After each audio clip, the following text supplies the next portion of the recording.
जीवन देते हैं पुत्र। हम स्त्रियां तो प्यार की हिम्मत हैं, जिनका जीवन स्वयं को गलाकर दूसरों को भरना है। पुत्र, जिस तरह हिम्मत कभी रिक्त नहीं होता, वैसे ही हम माताओं का शिशुपालन से लेकर अंत तक आशीर्वाद स्वरूप त्याग ही प्रभावी रहता है। हाँ माताश्री, सहदेव की बात से मैं भी सहमत हूँ। हमें कभी भी ऐसा नहीं लगा कि हम आपके गर्भ से जन्मे नहीं हैं। आपने तो हमें अपने कोख से जन्मे बच्चों से भी अधिक स्नेह दिया, फिर आप आज ऐसा क्यों कह रही हैं? पुत्र, हम तो ये दायित्व स्वतः पूरित करते रहते हैं। इसको करने के लिए हमको कोई प्रयत्न नहीं करना पड़ता है। हमारा प्रेम रूपी जल निर्बाध गति से चलता रहता है पुत्र। उस जल को कोई जीवन समझे या उस जल में समाधि ले, या उसकी गति को रोककर झील बना ले, या निरंतर झरते जल की धारा को बाधित कर विनाश सदृश जल प्रलय करा दे, या जल में विष मिलाकर किसी का जीवन ही ले ले पुत्र, या जल को रोककर विद्युत बना ले, या मलिन से मलिन वस्तु को धुलकर स्वच्छ बना ले, या सूखते हुए कंठ में उतार कर तृप्त हो जाए, या भरी बोझिल शरीर को जल से धुलकर हल्का कर ले पुत्र।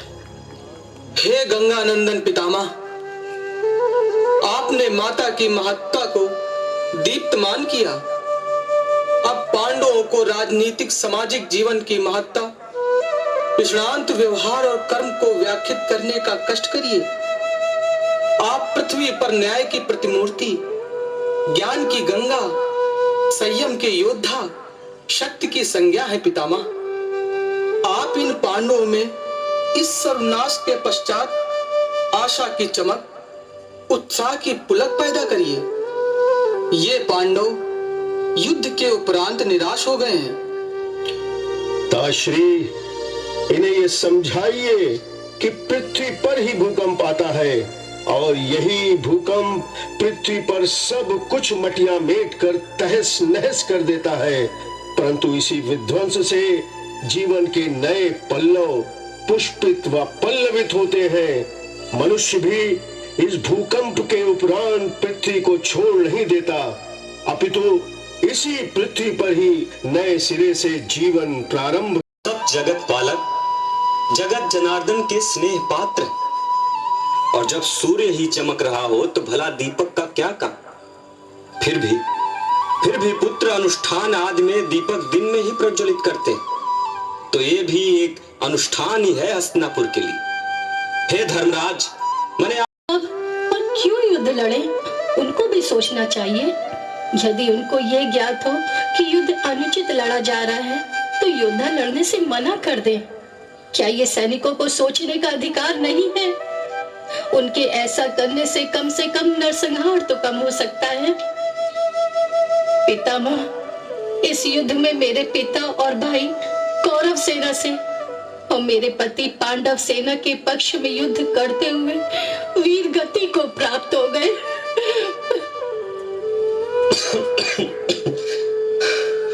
नहीं पुत्री, नहीं। सैनिक राज्य से बंधे होते हैं, जैसे मैं बंधा था। पर युद्ध में जहां तक हो सके जनसंहार को कम करने की रणनीति ही अपनानी चाहिए, क्योंकि युद्ध लड़ रहा हर मनुष्य केवल जीवन यापन के लिए रणभूमि में योद्धा से युद्ध लड़ता है और मरकर वीर गति करना चाहिए। पुत्रों, मेरे इस श्लोक से प्रस्थान का समय आ गया है। अब आप सब जाएं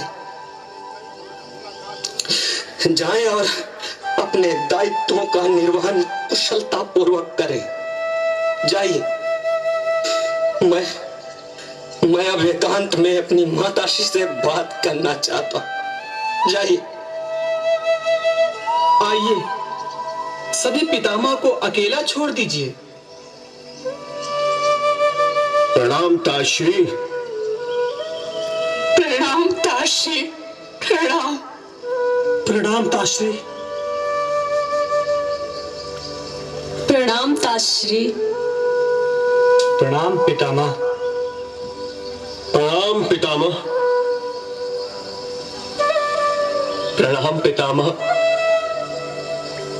प्रणाम पितामह। प्रणाम पितामह। प्रणाम पितामह। प्रणाम पितामह।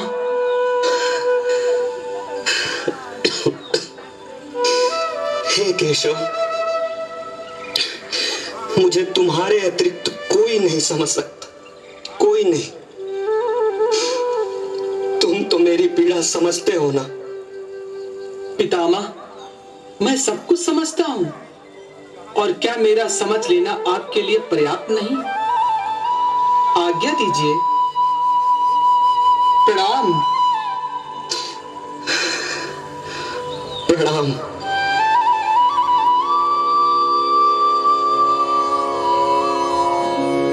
चंद्रवंश के सूर्य का हुआ आज अवसान, सभी को देकर धर्म राजनीति का ज्ञान। राजाओं का धर्म है त्याग और बलिदान, कतिपय न्यायोचित नहीं अहम और अभिमान। माँ भगिनी पुत्री पत्नी को उचित मिले सम्मान, नारी जाति का लेश मात्र भी हो न कहीं अपमान। युद्ध से तो धारिणी बन जाती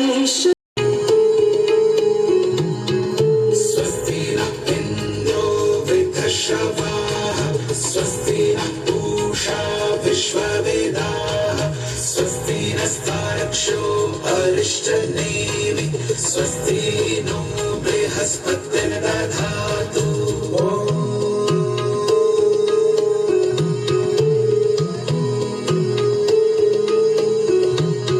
स्वस्ति नः इन्द्रो वृद्धश्रवाः स्वस्ति नः पूषा विश्ववेदाः स्वस्ति नस्तारक्षो अरिष्टनेमिः स्वस्ति नो बृहस्पतिर्दधातु।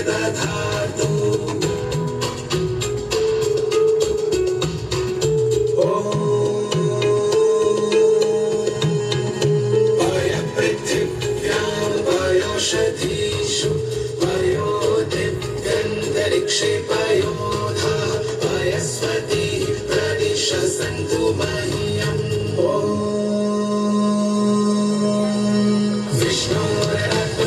विष्णौ हरितस्थो विष्णौ सूरसि विष्णौ रघुवसि वैष्णवमसि विष्णवे त्वा।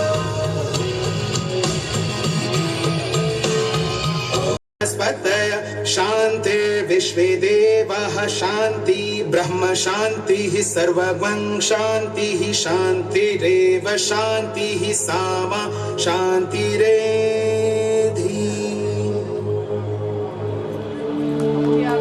काकाश्री, अपनों को खोने के पश्चात ये मुकुट मस्तिष्क पर शोभा नहीं देता। यदि ये युद्ध ही ना हुआ होता। महाराज, आपको अज्ञानियों जैसा व्यवहार शोभा नहीं देता। महाराज, आप तो धैर्य की प्रतिमूर्ति हैं, और आपको इस तरह शोक शोभा नहीं देता है।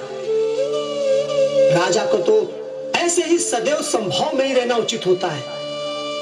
राजन, आप आशानुरूप होकर सभी भाइयों और पार्षदों को उनके दायित्व को पूरा करने को कहिए। महाराज, पितामह की प्रसन्नता ही हम लोग की प्रसन्नता होना चाहिए। अगर तारश्री प्रसन्नचित्त होकर आशीर्वाद देकर गए हैं तो आपका शोकाकुल होना उचित नहीं है। अर्जुन, भीम, नकुल और सहदेव, आप सब मेरे राज्य में प्रसारित करवाएं कि पितामह ने मृत्यु वरण से पूर्व जो अंतिम परामर्श दिया है कि कहीं भी नारी जात के विरुद्ध कोई भी किसी भी प्रकार का अपराध न होने पाए। इनका शोषण राजद्रोह माना जाएगा। कन्याओं का विवाह उनके माता पिता द्वारा कन्या की सहमति से ही होगा। मेरे राज्य में ही नहीं मेरे मित्र राज्यों में भी ऐसा ही करने को कहा जाए। यदि कोई भी व्यक्ति या राज्य स्त्री जात का अपमान व अवहेलना करता है तो मेरा देश उसके प्रति शस्त्र उठाने में तनिक भी संकोच नहीं करेगा। महाराज युधिष्ठिर, अब समय आ चुका है मेरे महाराज धृतराष्ट्र, भाभी श्री गांधारी और भाभी श्री कुंती जी का वानप्रस्थ करने का।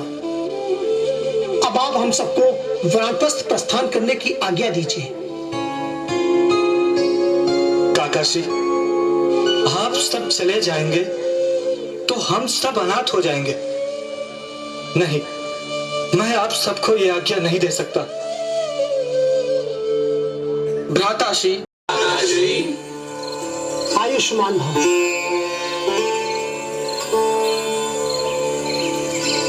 मैंने तो इस युद्ध में शस्त्र भी नहीं उठाया था। आपको कुछ भी करने की आवश्यकता नहीं होती है। आप तो अपनी इच्छा मात्र से सब कुछ करने में समर्थ हैं। नहीं सखी, सब अपने अपने कर्मों में बंधे हैं और अपने कर्मों का ही फल भोगते हैं। मैंने पहले ही कहा था। यदा यदा हि धर्मस्य ग्लानिर्भवति भारत अभ्युत्थानम् अधर्मस्य तदात्मानं सृजाम्यहम् परित्राणाय साधूनां विनाशाय च दुष्कृतां धर्म संस्थापनार्थाय संभवामि युगे युगे।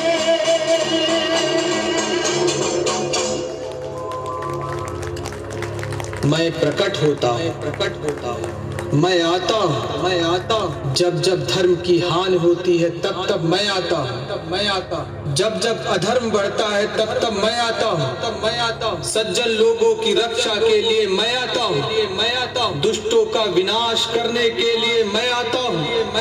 धर्म की स्थापना के लिए मैं आता हूँ और युग युग में मैं जन्म लेता हूँ।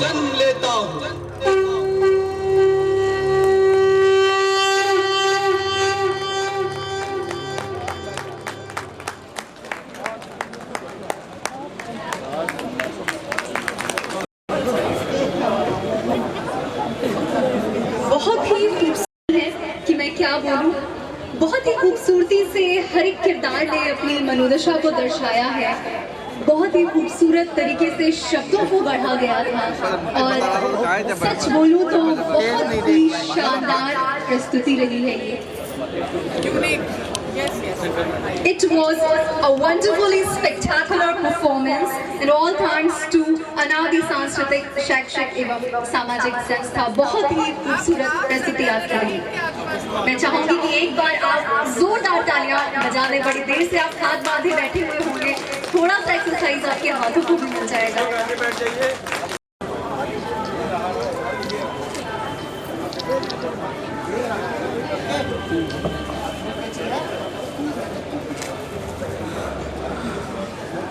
जिनको जिनको लग रहा है कि बस कार्यक्रम शाम की जो खूबसूरत सी महफिल थी वो खत्म हो चुकी है, तो मैं बता दूं अभी नहीं है। जो करने वाले हैं सारी गोंडा के जो मशहूर कवि और कवित्रियां हैं वो यहाँ